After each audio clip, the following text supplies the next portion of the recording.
अक्सर बच्चे क्या होता है कि एक ही वर्ड को कई तरह से प्रयोग कर लेते हैं।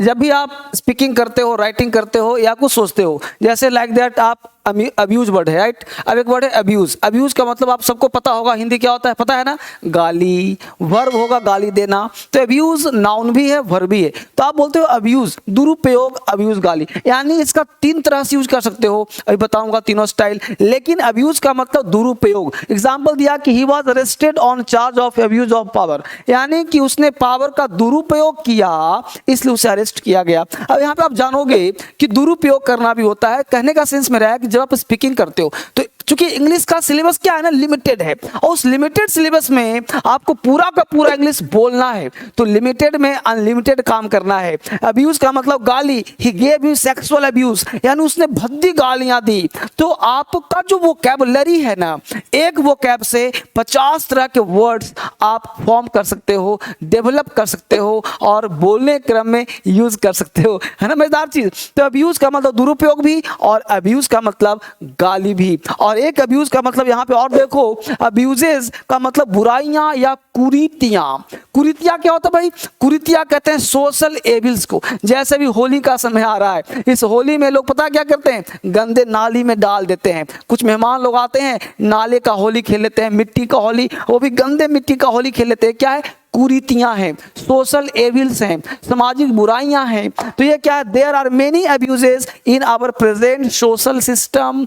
जो सोशल सिस्टम है उसमें बहुत सारी बुराइयां हैं, कुरीतियां हैं, रीति रिवाज खराब हैं। तो आप समझ में आया, अब्यूज अब्यूज अब्यूजेस। तो सबका मतलब गाली नहीं हुआ। अभी मान लो हिंदू में आया था कि there are many abuses in our society, तो ये लड़का हिंदी निकाल रहा है मेरे समाज में बहुत गालियां हैं, ये तो गलत हो गया ना, सामाजिक कुरीतियां हैं। याद हो रहा है? आगे देखो, ऐसे बहुत सारे वर्ड्स में दे रहा हूं। डेजर्ट, आप जानते हो डेजर्ट का मतलब रेगिस्तान, यहाँ पे मीनिंग बदल दिया। डेजर्ट का मतलब योग्यता, गुण, और डेजर्ट का मतलब मरुभूमि भी, यानी योग्यता भी हो, गुण हो, उसको और डेजर्ट में एस लगा दिया तो हो गया भले या बुरे गुण। डेजर्ट और जो और भी होता है मीनिंग, बहुत से बताऊंगा। तो डेजर्ट मतलब योग्यता, गुण, या मरुस्थल भी कह सकते हैं, मरुभूमि कह सकते हैं। डेजर्ट में एस लगा दिया, भले या बुरे गुण, और इस तरह से आप इसको बेहतर यूज कर सकते हो। आगे देखो, लाइट, लाइट्स। अब देखो समझना क्या है वो समझो। लाइट क्या है? लाइट एक अनकाउंटेबल वर्ड है, राइट।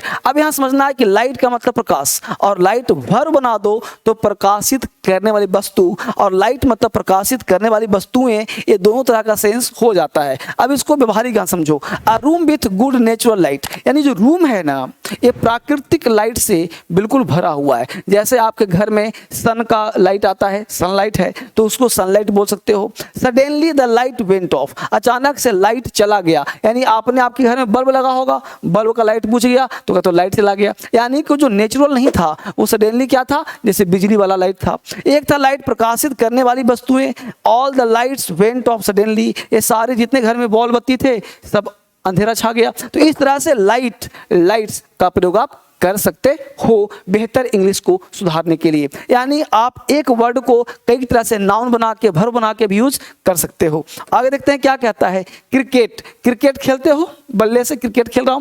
क्रिकेट एक खेल का नाम है, एक प्ले का नाम है। यहाँ पे क्या कर रहा हूं? क्रिकेट एक प्रकार का खेल।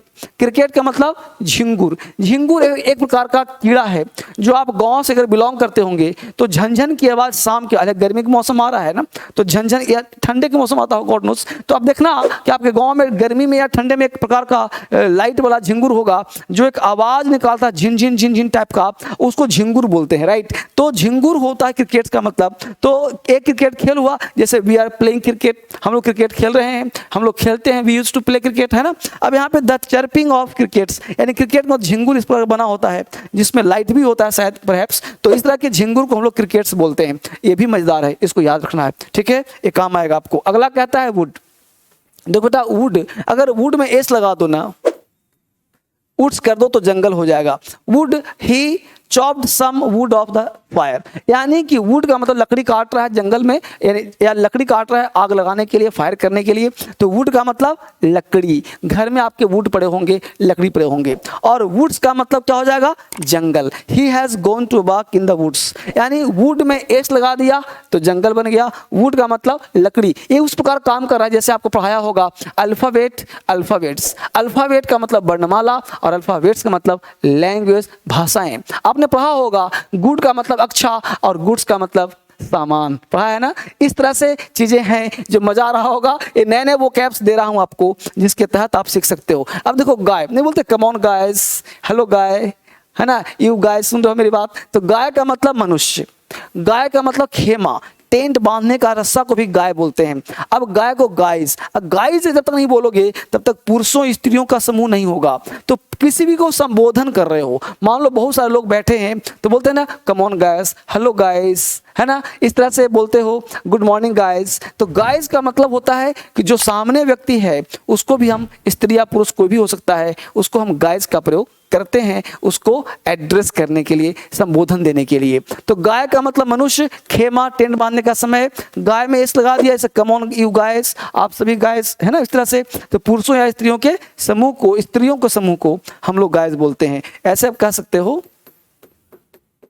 स्त्रियों के समूह, तो पुरुषों एवं स्त्रियों के समूह को गाइस बोल सकते हैं। ठीक है, इस तरह से आप बहुत ही आसान तरीके से एक एक लैंग्वेज में आप हर वर्ड यूज कर सकते हो। बहुत ही छोटा छोटा, एक्चुअली वोकैबुलरी के ना छोटे छोटे तरीके से आप बोलोगे तो आपको अच्छा लगेगा। और कम कम सीखो, आप खाते हुए सीखो, नहाते हुए सीखो, आप क्या करो, स्नान कर रहे हो, आप अपने फ़ोन को ऑन कर दो, इस वीडियो को ऑन कर दो, सुनते रहो, कान में जाता रहेगा, याद होता रहेगा। ब्रेकफास्ट ले रहे हो, लंच कर रहे हो, सुनते रहो। 1 मिनट भी आपको टाइम वेस्ट नहीं करना है, क्योंकि एक एक मिनट का समय ही आपके जीवन का निर्माण करता है और तभी आप बेहतर बन पाते हो। आलतू फालतू वीडियो देखने से अच्छा है, स्क्रॉल करने से अच्छा है कि हमने DSL शॉर्ट्स बनाया है, वहाँ काम कर सकते हो। बेहतर इंग्लिश सीखने के लिए क्रांतिकारी इंग्लिश ऐप डाउनलोड कर सकते हो। और फिर हमसे मिलिए कल की क्लास में, कल कुछ और अच्छा पढ़ाता हूँ आपके लिए। Thank you very much.